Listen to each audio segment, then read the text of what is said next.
Morning friends, कैसे हैं आप सब। तो हमने यहाँ पे कैंप्स में रात को स्टे किया था। कल तुंगनाथ के दर्शन किए थे हमने। ये कैंप साइट चोपटा से 3 किलोमीटर नीचे पड़ती है। यहाँ पे काफ़ी सारे कैंपिंग साइट्स हैं, आप किसी में भी रह सकते हो। प्राइस रीज़नेबल है। मैं बताऊँ तो आपको यहाँ पे 1200 to 1300 पर हेड के हिसाब से टेंट मिल जाता है। फैसिलिटी यहाँ पे थोड़ी सी कम थी क्योंकि क्राउड बहुत है। अगर आप ये सोच के आ रहे हो कि कोविड सिचुएशन है, लोग ट्रैवल कम कर रहे हैं, भाई अभी तक तो ऐसा कहीं फील होने नहीं दिया। हर जगह मेरे को काफ़ी भीड़ मिली है। तो अभी हम लोग यहाँ से बद्रीनाथ की जर्नी स्टार्ट कर रहे हैं। तो हमारा पहला हॉल्ट रहेगा यहाँ से जोशीमठ। जोशीमठ में हमने स्टे देखना है।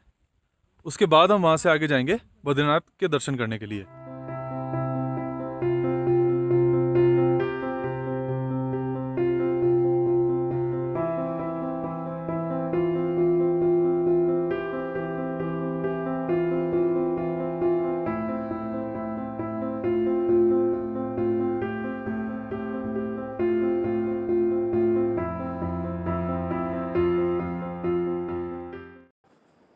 दोस्तों, हम आ पहुँचे हैं जोशीमठ।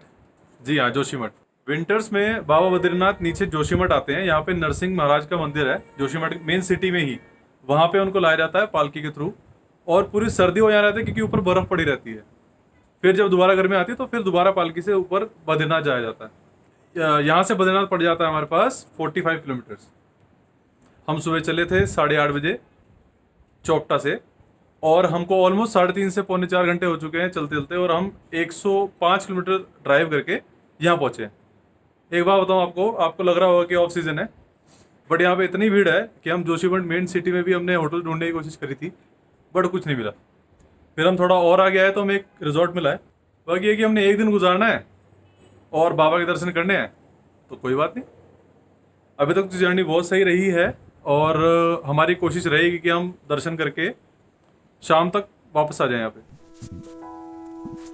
अगर मैं जोशीमठ की बात करूं तो यह सैलानियों के बीच वैसे भी बहुत विख्यात है, और अगर आपको औली जाना हो तो यहाँ से होकर ही गुजरना पड़ता है, और यहाँ से औली की दूरी बाई रोड सिर्फ 11 किलोमीटर ही रह जाती है। अगर आप खूबसूरत वादियों का मज़ा लेते हुए औली जाना चाहो तो आप जोशीमठ से ही रोपवे ले सकते हो। इसका किराया 1000 रुपये है, और ये आपको औली तक छोड़ता है। और उसके आगे अगर आपको औली लेक तक जाना है तो चेयर लिफ्ट है, उसका किराया 300 रुपये है।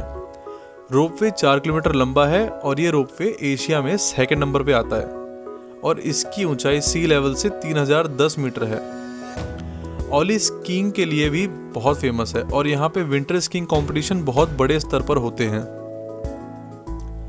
बाकी अगर मैं यहाँ के रास्ते की बात करूँ तो यहाँ की खूबसूरती देखते ही बनती है, पर रोड्स को चौड़ा करने का काम काफ़ी जगह चल रहा है, तो हमको काफ़ी बार जाम का सामना भी करना पड़ा है। अलकनंदा के किनारे और नर नारायण पहाड़ों के बीच बसा ये भगवान विष्णु का पवित्र स्थान, जिसे दुनिया बद्रीनाथ के नाम से जानती है।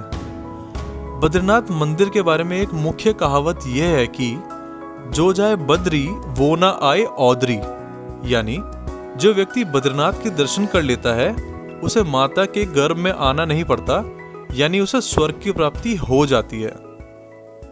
दोस्तों, हम लोग आ पहुँचे हैं बद्रीनाथ, और यहाँ पे पार्किंग का मंजर कुछ ऐसा है कि गाड़ियाँ काफ़ी हैं, क्योंकि सीज़न हमें लग रहा था कि ऑफ होगा, बट हम अभी तक केदारनाथ जा चुके हैं या बद्रीनाथ आ चुके हैं, बट कहीं पे भी हमको ऐसा लगा नहीं कि कहीं पे ट्रैफिक कम है या फिर जो यात्री हैं वो कम आए हैं। यहाँ पे भी बहुत हैं।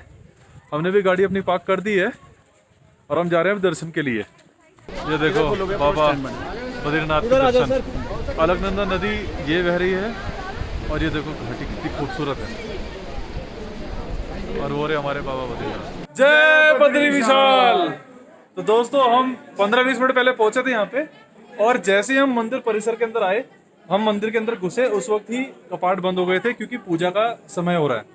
हम लोग इतने किस्मत वाले थे कि हम अंदर जा सके उस वक्त। उन्होंने, पुजारी जी ने हमें सब कुछ अच्छी तरह बताया कौन से देवता कौन से हैं। यहाँ उनकी 1 मीटर यानी 3.3 फीट लंबी शालिग्राम से निर्मित मूर्ति है, जिसके बारे में मान्यता है कि इसे आदि शंकराचार्य ने 8वीं शताब्दी में पास ही के नारद कुंड से निकालकर स्थापित किया था। इस मूर्ति को कई हिंदुओं द्वारा विष्णु के 8 स्वयं प्रकट हुई प्रतिमाओं में से एक माना जाता है। यह मंदिर उत्तर भारत में स्थित है। रावल कहे जाने वाले यहाँ के मुख्य पुजारी दक्षिण भारत के केरल राज्य के नंबूदरी संप्रदाय के ब्राह्मण होते हैं। दोस्तों, इसी के साथ हमारे बद्रीनाथ के दर्शन पूरे होते हैं। एक अलग सी खुशी है, बहुत अच्छा माहौल है, वातावरण के अंदर एक चमत्कारी सी खुशबू है, और इतना परिश्रम करके हम यहाँ तक पहुँचे हैं, इसका मैं बयान नहीं कर सकता आपको अपने शब्दों में। जय बद्री विशाल।